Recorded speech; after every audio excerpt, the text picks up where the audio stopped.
right, y'all. So, as we all know, we are big Buccaneers fans on Mm. this podcast. All takes No, no, valid. we're not. No, we're not. We're You not. are. Yeah. You are. We're Oh not. man. One of these days, you're gonna wake up and realize y'all just been doing it wrong this whole time. Y'all been cheering for the Then I'd wrong rather team. be asleep forever. Well, then do that, cause yeah, you ain't doing it right, my friend. But it's okay. We'll give you some time. But we're gonna talk about the Bucks right here. What they will potentially do with their 32nd overall pick. Um, so with that being said, well, I'm gonna hand it off to the number one Bucks fan here, Spence. Go ahead and give us your take on the Tampa Bay Buccaneers. Well, hold on real quick, actually. Um, you can hand it off to the numbers guy real quick. Trey Yeah, Bayless, numbers guy. everybody. Trey Bayless. Yeah, Trey Bayless. He's the number two Buck fan on this channel. Listen, don't start. Don't start. Hey, Remember, so check this out. remember this background. Okay, so they went 11-5. Mm. Not bad, right? Yeah, I not don't bad. know no team that did that. But anyways, finished third in overall league rank for offense and eighth in defense. All right. And as we sit here at 32, that means they won the Super Bowl for those of you who are living under a rock. And I did need not you to know- say that with and your did not- chest. And did not know that I because need you to say. I'm not a Bucks fan. I really don't care. Hmm? Yeah. But That's easy. yeah. So there's that. So Spence, go ahead and give your take, your dive. I just want to get those numbers out there real quick for the Appreciate it. We What? appreciate that. All right. So Vic, what was the question again? Make sure I understand it correctly. What question? Well, it was my turn for. I forgot the question. What was the question you asked me? I'm sorry. Oh, I mean you're the number one Bucks fan on this channel, and I just we need you to give your deep dive on this team. What the Buccaneers need to do. What they need to do is to stop with In the these draft. lying contracts. That's what I need them to stop doing. Hmm. Stop with these false contracts that y'all put in y'all teams in, so y'all can keep all y'all players together. Y'all want it, y'all scared. Y'all want to repeat. Because as soon as y'all let them go, y'all scared, like, oh no, we're not gonna do it. But all seriousness though.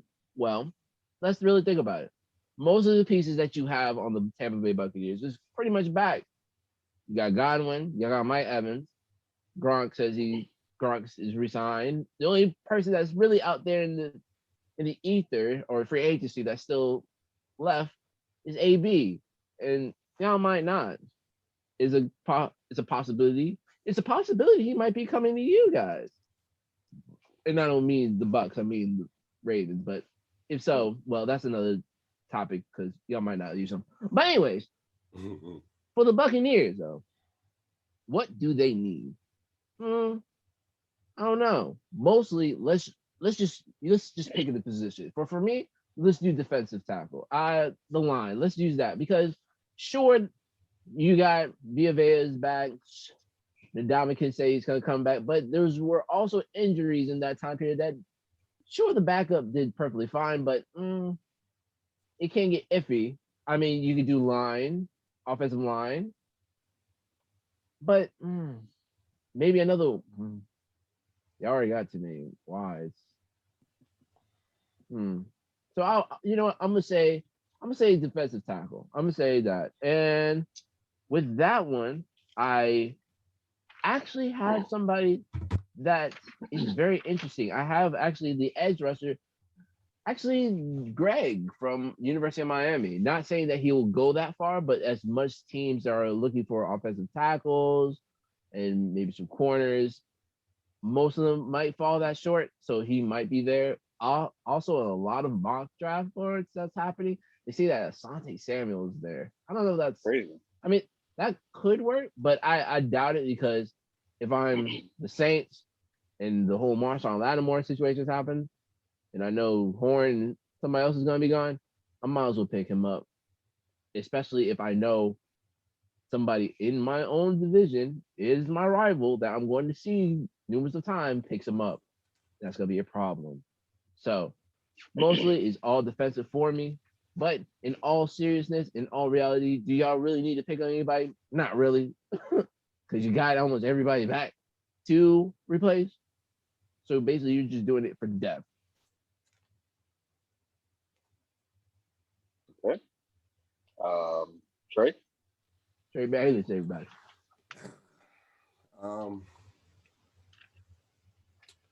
So this light pedal what we talked about, picking at 32 and retaining damn near everybody on your roster from last Except year, one. besides AB, which okay, that means more of Scotty Miller, more of Tyler Johnson. They can make it work without AB. AB's kind of like a luxury, but you don't necessarily need him, right? But yeah, receiver I think is pretty much set up. You could take one later in the draft just to, add depth or something, but I don't see them taking receiver in the first. But I do want to address the D line as well. But I would say, you said a D tackle. I'm thinking more of another edge rusher. That's what I say. I mean, I know they did end up bringing Sue back. Pierre Paul's back as well, I believe. Yeah, I believe JP. Yeah, JP back. So, yeah, I mean, so last year. it seems like they got everybody back for the most part, but those are they're starting to get older. Mm-hmm. Those players are getting older, so it wouldn't hurt to go ahead and start getting younger on the D line, bring in somebody maybe just as a rotational piece to start out, and then maybe next year you let a Pierre Paul go, or maybe Sue, or however the case, however the dominoes fall at that point. But you don't want to wait to the last minute. You just want to go ahead and start implementing that now, because again, just to reiterate, anything the Bucs do in this draft at this point is going to be extra. It's going to be depth purposes for the most part, because I don't see anyone really that they're going to draft that's going to come in and necessarily take over a starting job at any position. Let's just be real. Maybe if you went running back, which I see a lot of mocks for whatever reason saying the Bucs are going to take a running back.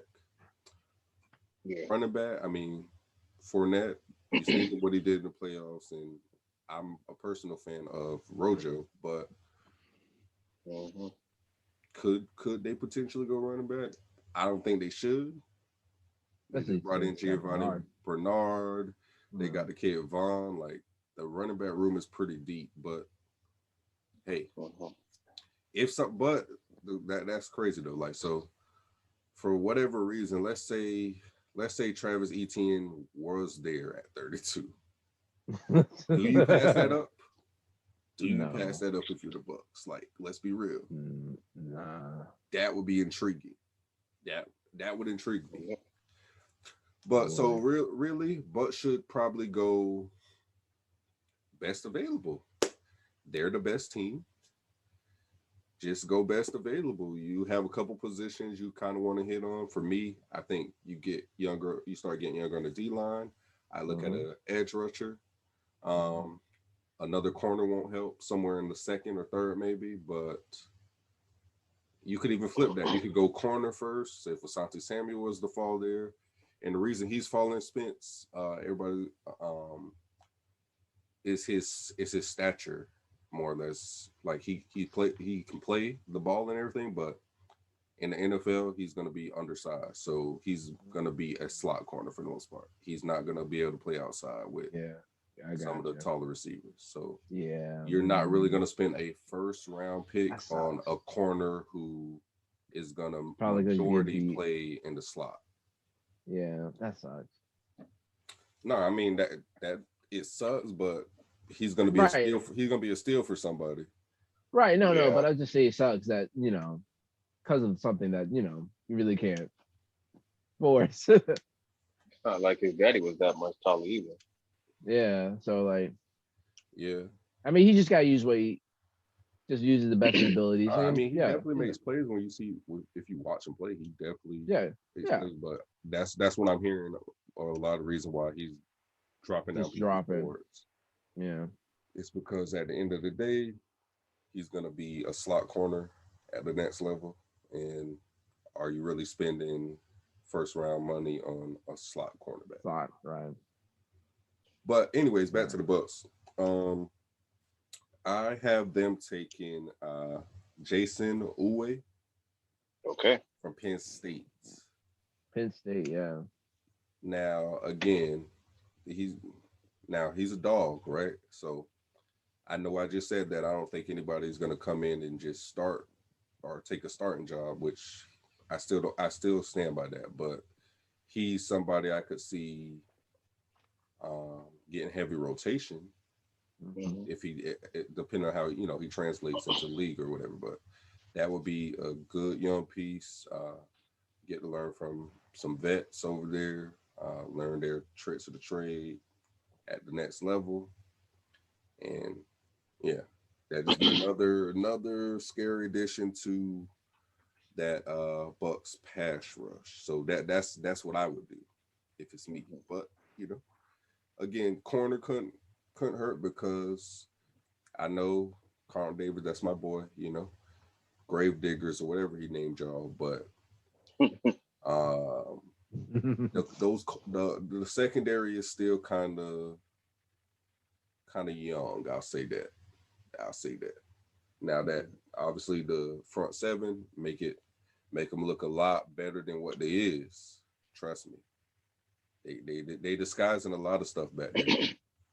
Not to say they don't do their job, but for the most part, and they definitely did improve as the year went on from where they were last year or 2019 to last year. So if they continue improving, they should be just fine. But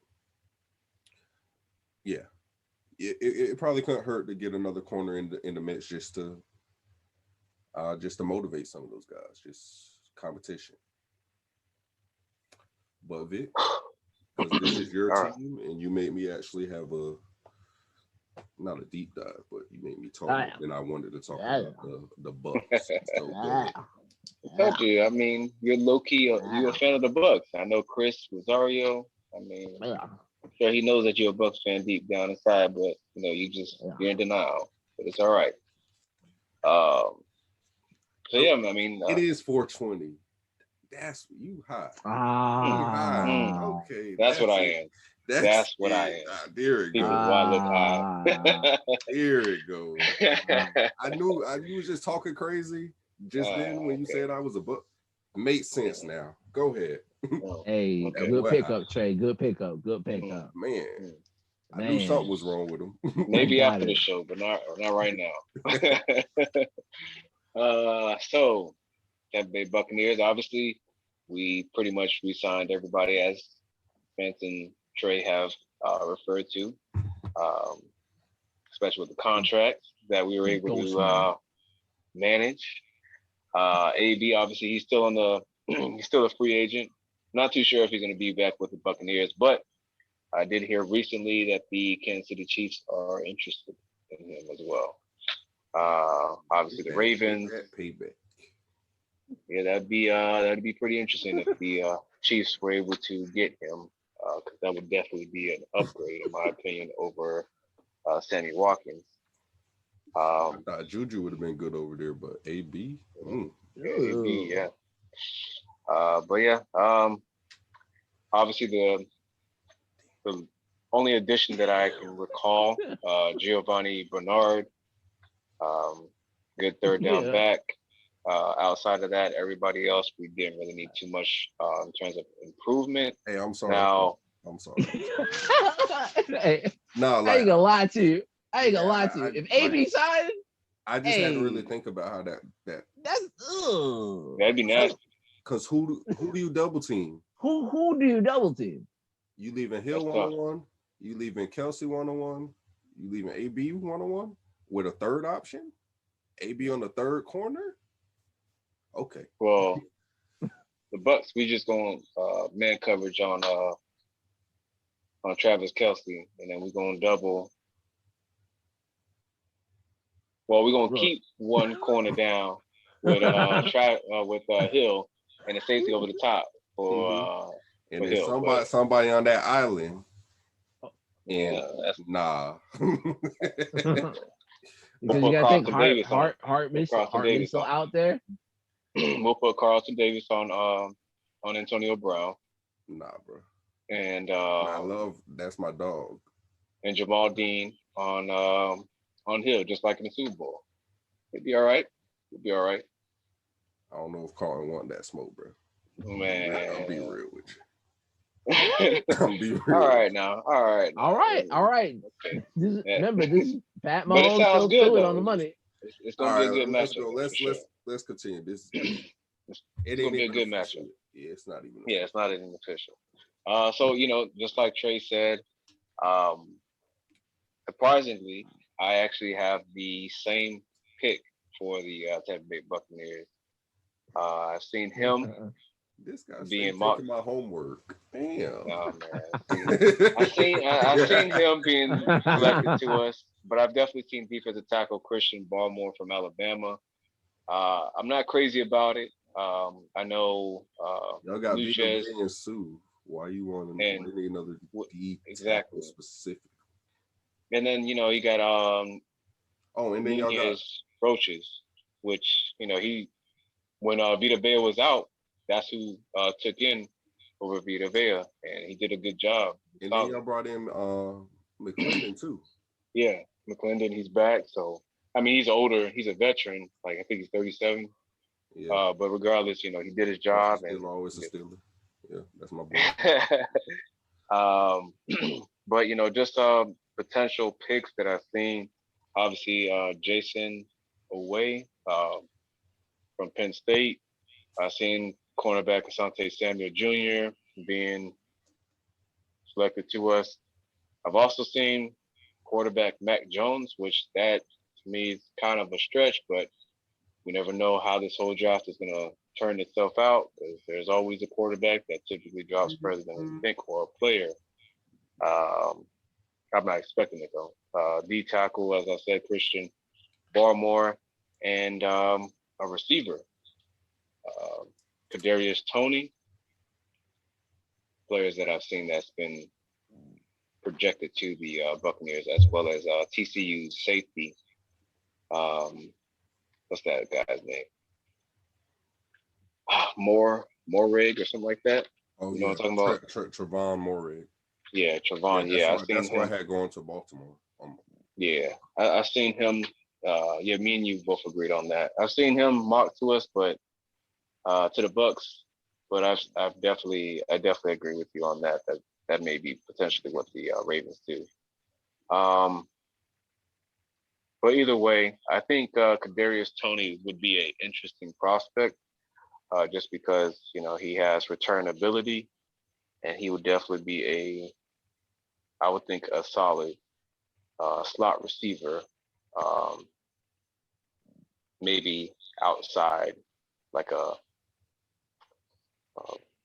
wide receiver, but not an X, but definitely a slot receiver. He's definitely dynamic and he's shifty in the open field. But so that's my opinion on what I think the Bucs would do. They have 8 picks. One is a 6th round pick. That is a comp pick. I forgot who exactly it was by, but I know we have a 7th round pick from the Pittsburgh Steelers. So yeah, we got 8 picks in total. But outside of that, what business we did with y'all? What was that? I said, what business we did with y'all? I'm not entirely sure what that pick was, how it came about, but yeah. I need to find out. I don't like that. Yeah. I don't care if it is a 7. Pick is a pick. So I mean, with that being said, I can go ahead and start. Well, I'm gonna go ahead and start on the Bucs 2021 schedule. Got the home games and away games. So first things first, obviously for the NFC South. For those that don't know, new to the channel, new to football, NFC South, the division rivals to the Tampa Bay Buccaneers are the New Orleans Saints, Carolina Panthers, and the Atlanta Falcons. All right. So again, starting off with the home games, I already stated the Saints, Carolina, and ATL. We got Dallas. We have the Giants. We have Buffalo, Miami, and Chicago. So we're playing the NFC East and the AFC East. For the road games, again, division rivals included. You got Philadelphia. You got the Washington football team, the New England Patriots, the Jets, Rams, and the Colts. So I already did mine. I'm just going to state it. I have the Buccaneers finishing the season at 14-3. The games I got them losing are to the Saints, Carolina, and the Los Angeles Rams.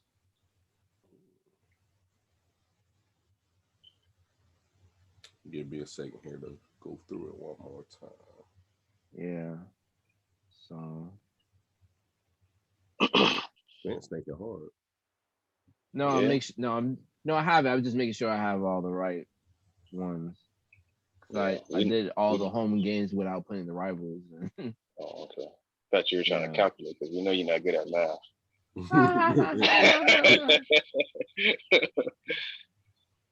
So wait. So who's the 2 losses? 3 losses I got. I got the Rams, Carolina, and New Orleans. That means the Washington football team's losing to them. Gotcha.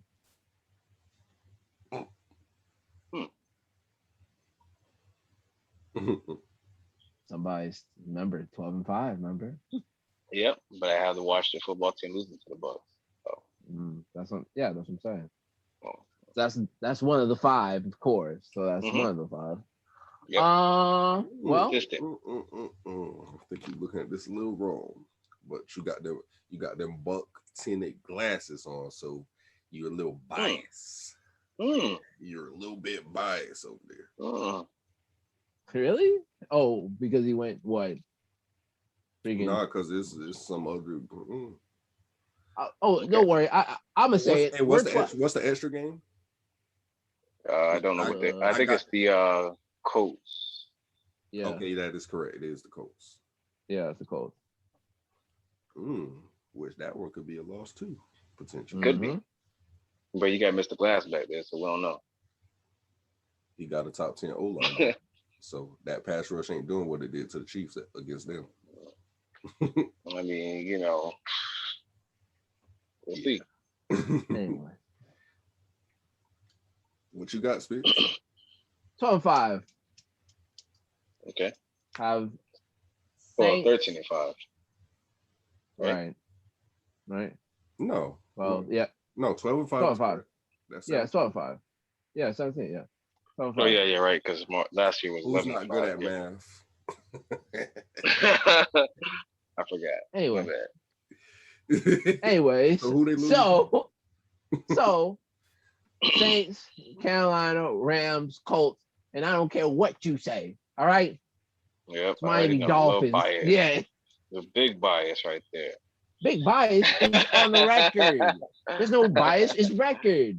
We have done better against Tom Brady outside of playoffs. Yeah, I talk about New England Tom Brady that lived up in the snow. He down south now. He's accustomed to the It's warm 1 weather. year, Vic. We've been doing it for years. It's 1 year. You see that boy? He's having a good time. He's getting drunk in the daytime. His blood is acclimated to this heat. So I'ma say 13-4. All right. Not bad. Not I off think of me. the Giants is a game I think you're sleeping on. I think the Yeah, Giants. that's definitely a game. I got the Giants winning. I got the Rams winning. I got the Saints taking one. And I got Carolina taking one. All right. We agree on that. Yeah, that's my 4. But other games to watch out for, though, because this Buffalo going to be a tough game. I think Washington's going to be a tough game. And Miami's going to be a tough game, believe it or not. I agree. We usually play tough against y'all. We usually have some pretty good games. You say, man, come on. I get it. Y'all got time, but remember, we have this man's number. And check this 12, out. Again, 13, this don't is care. this is all premature. Like, all this is premature because the draft hasn't come yet. So depending on how this Dolphin draft goes, I might have to change that pick. If it go how some of these mocks I've been seeing going for Miami's draft, yeah, definitely changed my mind on that. But as of right now, I'm gonna respect the champs or whatever. I don't respect nothing. Okay. No, you can't. You can never be biased with the money. You gotta bet smart. Yeah, logic. Of course. Vick didn't do that last year. No, he didn't. I did. At all. I did. The new year I did. Just not. New Year, 2020. 2020 wasn't a good year for me. Season 2. It was a beautiful year for me. Hey, keep that same energy this year, or Vick. I'm gonna say You got that Cash App on speed now, so just keep using it. Keep using it, baby. You know what to do. You know what to do. Oh man, season 2 is gonna be great. Yep. You know what to do. All right, so we go hop on the top 5 receivers for this 2020 draft class to finish off the show. Yeah, we go ahead and move on to the next topic. All right.